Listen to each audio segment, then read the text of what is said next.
Hey guys, welcome to the podcast. We're gonna do Genesis 21. Isaac is born, Hagar and Ishmael are sent away.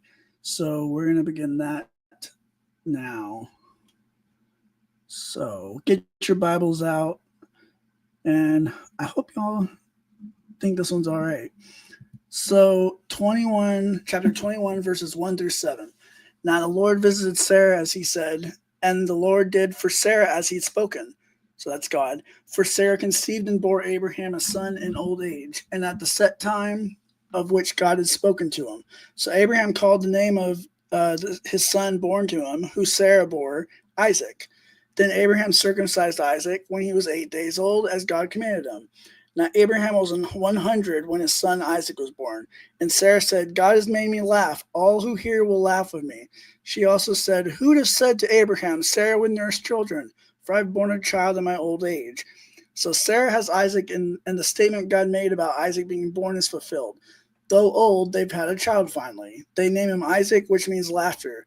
On the 8th day, Isaac is circumcised, and Abraham is 100 and Sarah is 90. Sarah even makes a joke about this because it's a miracle, but also unbelievable that a 90-year-old would be now having their first kid. So verses 8 through 13. So Isaac grew and was weaned. Abraham had made a great feast on the same day that Isaac was weaned. Now Sarah saw the son of Hagar the Egyptian, who was born to Abraham, playing with Isaac her son. Therefore she said to Abraham, cast out this slave and her son, for the son of this slave shall not be heir with my son Isaac. And the matter was very displeasing in Abraham's sight because of his son. But God said to Abraham, don't let it be displeasing in your sight because of your son and your slave. Whatever Sarah said to you, listen to her voice, for in Isaac your seed shall be called. Yet I will also make a great nation to the son of your slave, because he is also your seed. So time has passed, Isaac has been weaned, so Abraham has made a feast, and this is a cultural thing and a celebration at the time that was done. So Isaac is no longer an infant, but a child who's ready for solid food. So Sarah sees Ishmael playing with Isaac, and she becomes displeased. Ishmael is approaching adulthood, so she's beginning to worry about the inheritance. And we see parallels here with Genesis 20, where we found Abraham to be imperfect. So here Sarah shows us she's imperfect too, and she's definitely not painted as the innocent party here with Hagar. She had abused Hagar once before, and her way of dealing with Ishmael and Hagar both have been awful too, and she wants them to inherit nothing at all. But God, however, still honors his promises, though, and these aren't perfect people. Though these aren't perfect people, God is going to still honor his promises. So verses 11 through 13 makes clear Abraham finds his feud and whole matter displeasing, and the very text clearly says son and slave, not wife, for Hagar's status. So anybody's telling you that Hagar is his wife, no, she's not. She is a concubine. Ishmael will be made a great nation. God says to listen to Sarah, but not because he hates Ishmael and loves Isaac. On the contrary, God is letting him be sent away this time because he, God, will take care of Hagar and Ishmael. Ishmael has great things in store for his future that we're going to find out in a minute. So chapter 21, verses 14 through 16. So Abraham rose early in the morning and took bread and a skin of water, and putting it on her shoulder, he gave it and the boy to Hagar, and sent her away. Then she departed and wandered in the wilderness near the well of oath. When the water in the skin was used up, she placed him under one of the shrubs. Then she went and sat down across from him at a distance of about a bowshot. For she said to herself, let me not see the death of the boy. So she sat opposite him and lifted her voice and wept. So they've run out of water and they're dehydrated, and she thinks Ishmael's going to die. So she walks away and cries out to God for help. So verses 17 through 21. But God heard the voice of the lad from the place he was at. Then the angel of God called Hagar out of heaven and said to her, what's the matter, Hagar? Don't fear, for God's heard the voice of the lad where he is. Arise, lift up your lad, and hold him with your hand, for I will make him a great nation. Then God opened her eyes, and she saw a well of water. So she went, filled the skin with water, and gave the lad a drink. Thus God was with Ishmael. He grew and dwelt in the desert and became an archer. He dwelt in the wilderness of Paran, and his mother took a wife for him from the land of Egypt.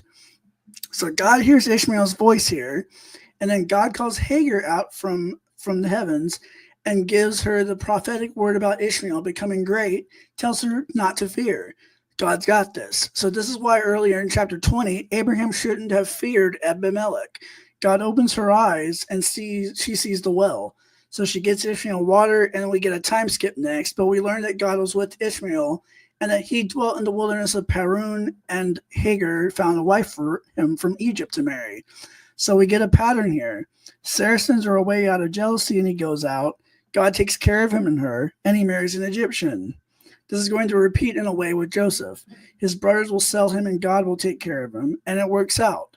The Ishmaelites will eventually get their part of the land promises, as will Edomites, Ammonites, Moabites, etc. Ishmael is not the lineage to produce the Messiah, but God has not cut him off. It's very clear with that. God is with him, and he has a relationship with God too, just like he does with Abraham and Isaac. So anybody telling you that God does not have a relationship with Ishmael, they are wrong. Very much wrong. Verses 22 through 33.